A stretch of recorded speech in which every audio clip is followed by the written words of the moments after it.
Friends, అప్పుడు మనకు తెలంగాణ రాకన్నా ముందు 2014 ముందు ఒక 2 సార్లు వైఎస్ రాజశేఖర రెడ్డి ఉన్నప్పుడు మనకు సంక్షేమ పథకాలు, కొద్దిగా కరెంటు, ఫ్రీ బోర్లని అవన్నీ ఇవన్నీ ₹2 బియ్యం అవన్నీ కొద్దిగా మంచిగా చేసిండు వైఎస్ రాజశేఖర రెడ్డి.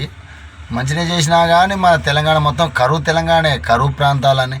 అప్పుడు ఉమ్మడి పెద్ద రాష్ట్రం ఉండే కదా, ఉమ్మడి హైదరాబాదు, ఆంధ్ర అంతా కలిసి ఉంటుంది కదా. అప్పుడు కొన్ని మండలాలు మన తెలంగాణలో కొన్ని మండలాలు కరువు మండలాలని బిరుదే ఇచ్చిర్రు. అస్ముంటి మన తెలంగాణ ఉద్యమం చేసి తెలంగాణ తెచ్చుకున్నాక కేసీఆర్ 2 సార్లు ముఖ్యమంత్రి అయ్యాడు. 10 సంవత్సరాలు. కరువు మండలాలు ఉన్నాయా ఇప్పుడు? ఒక్కటి చూడండి, కరువు మండలాలు ఉన్నాయా?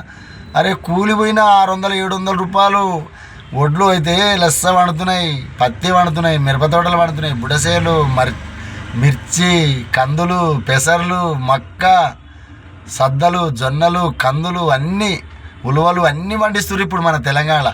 కరువు మండలాలు అనేదే లేవు. ఇంత దరిద్ర ముఖ్యమంత్రి మనకు రేవంత్ రెడ్డి గారు. ఇంత దరిద్ర ముఖ్యమంత్రి ఇవ్వాలి. అయినా ఆయనకి ఏ అనుభవం ఉందా? ఒక తెలంగాణ నుంచి పోరాటం చేసిండో, ఒక మంత్రిగా చేసిండా? ఏం చేసిండని ఆయనకు? ఏమో ఆ సోనియమ్మ, రాహుల్ గాంధీ తెచ్చి ఆ నెత్తిన పెట్టారు. అప్పుడు కేసీఆర్ సార్ తిట్టేది కాబట్టి నెత్తిన పెట్టుకుర్రు. కానీ కేసీఆర్ ఓడదెంగాలంటే తిట్టాలిరా, మానసికంగా తిట్టాలి. తిట్టుకున్నాడైతేనే మనం పుంజుకుంటామని వాళ్ళకి తెలుసు కాబట్టి తిట్టేది ఊకేయి. 10 సంవత్సరాలు అయింది కదా, ఇంకా జనాలు లోపల కూడా కేసీఆర్ బాగా తిడుతుండ్రా, రేవంత్ రెడ్డి గొప్పోడ్రా అన్నీ అన్నారు. కానీ ఇప్పుడు ఎందుకు మళ్ళీ తెలంగాణకే కేసీఆర్ కావాలని యాద్ చేసుకుర్రు? చూడండి, తెలంగాణ మొత్తం యావత్ తెలంగాణ మొత్తం కేసీఆర్నే యాద్ చేస్తారు. ఎందుకు? కేసీఆర్కు మన తెలంగాణకు కేసీఆర్కు ముడిపడి ఉంది. ఎందుకంటే ఆయన కొట్లాడి తెచ్చుకున్న తెలంగాణ అభివృద్ధిలో ఎంత దూసుకుపోయాడు. 18 సార్లు అవార్డులు వచ్చినాయంట మన తెలంగాణకు. 18 సార్లు పంట పండియటంలో, కరెంటు ఇవ్వటంలో, అభివృద్ధిలో, రోడ్లు వేయటం, అండర్ పాసులు కట్టడం, బ్రిడ్జిలు కట్టడం, కరెంట్ ఇవ్వటం, ఏదో సాఫ్ట్వేర్ తీయటం, అన్నీ 18 అవార్డులు వచ్చినాయంటే మామూలు విషయం కాదు. ఏ ముఖ్యమంత్రి అయినది ఏమన్నా ఒక్కడిని ఇప్పుడు కేంద్రంలో మోడీ ఉన్నాడు. ఈ రేవంత్ రెడ్డి గారికి ఒకటి ఏమన్నా ఒక బిరుదు అయినా, లేకపోతే ఎవరికి ఏమన్నా ఏ ముఖ్యమంత్రి తెలియదు బిరుదు. తెలంగాణ సీఎం 10 సంవత్సరాలు చేసిండు, డెవలప్ చేసిండు కాబట్టి మన కేసీఆర్ సార్కి బిరుదు ఇచ్చిర్రు. బిరుదు అంటే మామూలు వ్యక్తి కాదు అసలు.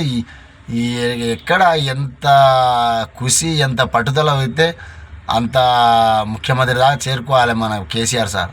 ఏందనుకున్నా, ఈయన ఏడ దొరికినా ఈ పాలమూరులా మొత్తం పల్లీలు అమ్ముకునే రేవంత్ రెడ్డి ఉన్నాడు.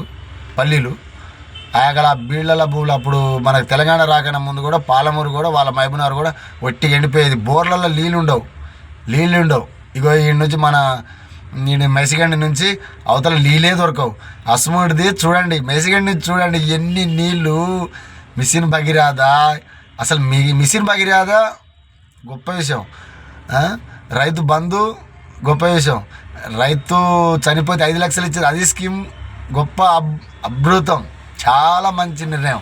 రైతు చనిపోతే ఎవడైనా ఇచ్చేదా? రూపాయి అయిపోతే ఎవడైనా కాంగ్రెస్ ఎమ్మెల్యే, టీడీపీ ఎమ్మెల్యే వస్తే 10,000, 5,000 ఇచ్చి పోయేది. అప్పుడు నేను చూసినప్పుడు 5 లక్షలు ఎంత స్కీమ్ చూడు, ఎంత మంచిదో.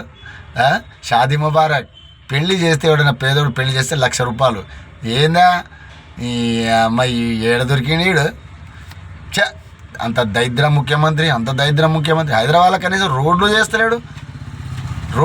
కనీసం రోడ్లే రాదా? మా ఇజ్జత్ అంతా ఉంటుంది. మేము కాంగ్రెస్ వాళ్ళు కార్యకర్తలం కాబట్టి. అంత దరిద్రం ముఖ్యమంత్రి. ఏడ ఉన్నావు నువ్వు? ఎప్పుడు రావాలి ఓట్లు అయితే ఎప్పుడు వస్తాయి అని ఎదురు చూస్తున్నారు ఊళ్ళల్లో రైతులు. ఇక్కడ సిటీలో ఉండేతోళ్ళు కానీ, ఊళ్ళల్లో ఉండేతోళ్ళు కానీ. ఎప్పుడు రావాలి, ఎప్పుడు దించాలి అయినా కానీ. ఇక మనం దించేది రేపు అది జూబ్లీ ఎలక్షన్ ఉంది కదా, అది అయిపోగానే వాళ్ళ అధిష్టానమే దించేస్తారు. ఇక గోవింద మంగళం. జై హింద్, జై తెలంగాణ, జై తెలంగాణ, జై తెలంగాణ, జై తెలంగాణ. కేసీఆర్ తిట్టే అంత మొగోడు ఆయన. అందుకనే కేసీఆర్ ఈయనతోటి నేను పోల్చుకోను, ఈయన ఒక్క మాట కూడా మాట్లాడవద్దు, సీఎం రేవంత్ రెడ్డి అని అనవద్దు అని ఆయన నోటి నుంచే తీస్తలేడు. ఆయనెక్కడ ఈయనెక్కడ పిల్లి బిత్తిరి బచ్చి ఆయన. జై హింద్, జై హింద్, జై హింద్, జై రేవంత్ రెడ్డి అన్న. జై రేవంత్ రెడ్డి అన్న. Good bye, good bye, bye bye Revanth Reddy అన్న. Bye bye. జూబ్లీ ఎలక్షన్లో పోతున్నావు, ఓడిపోతున్నావు. బాయ్ బాయ్ రేవంత్ రెడ్డి అన్న. బాయ్ బాయ్ రేవంత్ రెడ్డి అన్న.